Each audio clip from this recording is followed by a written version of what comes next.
Hi guys!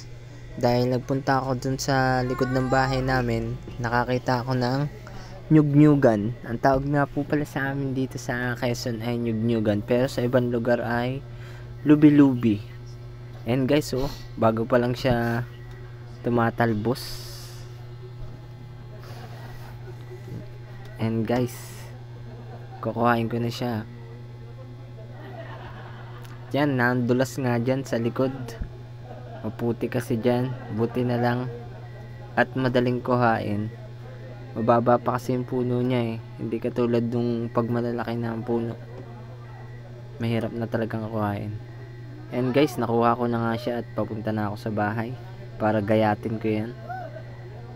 And guys, naggagayat na ako dyan para maluto na natin ito mamaya pag uwi sa bahay. Guys, ginayat ko muna siya ng ganyang malalaki sa ako na lang pinaliit para mabilis.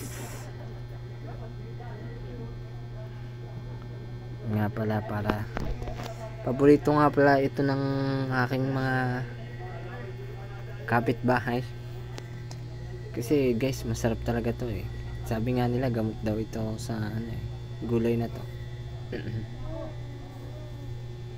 Okay guys, tapos na nga akong mag-get dyan sa part na yan. Then mag-get naman ako ng mga panlahok.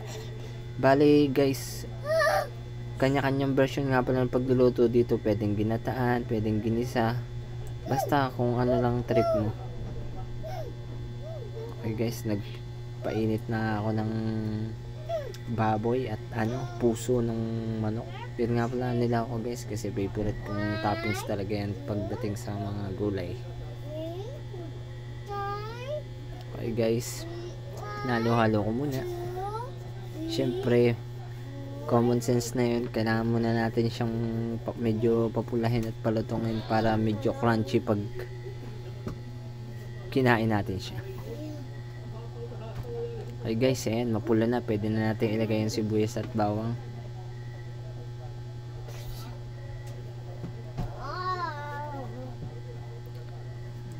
Okay.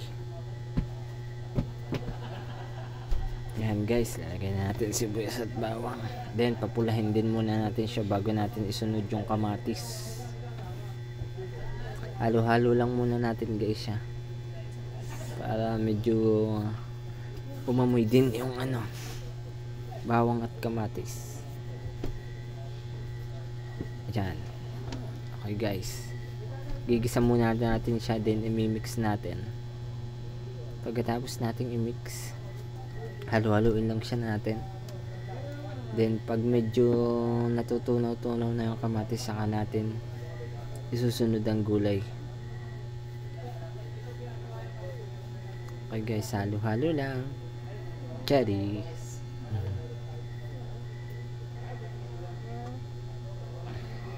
Okay guys, pwede na natin ilagay yung nyug-nyugan natin o yung lubi-lubi. Medyo naigisa na natin yung kamatis at bawang at sibuyas at panlaw. Okay.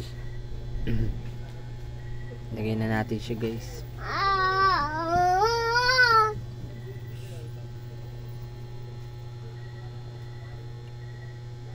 Okay guys, halo-haloin lang natin siya, tapos lagyan natin ang ricado.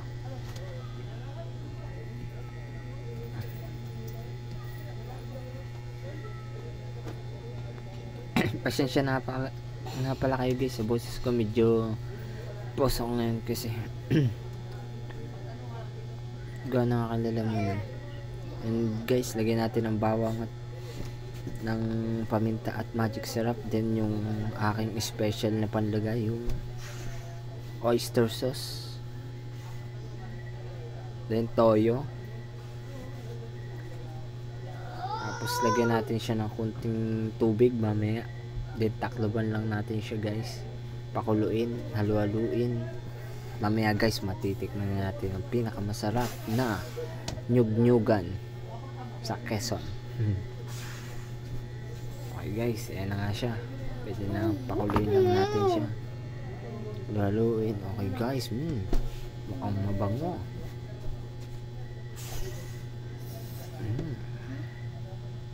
Yan guys, medyo naluluto-luto na yung gulay natin. Mga ilang minuto lang guys, pwede na siya ahunin.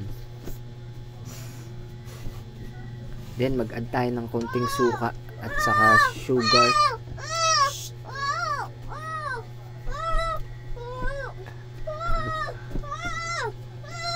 Para medyo malabanan yung alat. Okay guys, luto na siya. Sasalin ko na siya sa ano. Yummy.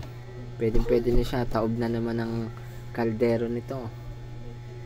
Okay guys, ayan na po yung aking nyug-nyugan lobi-lobi. Okay guys, yan po, luto na po siya. Mukhang yummy. Salamat po sa panonood.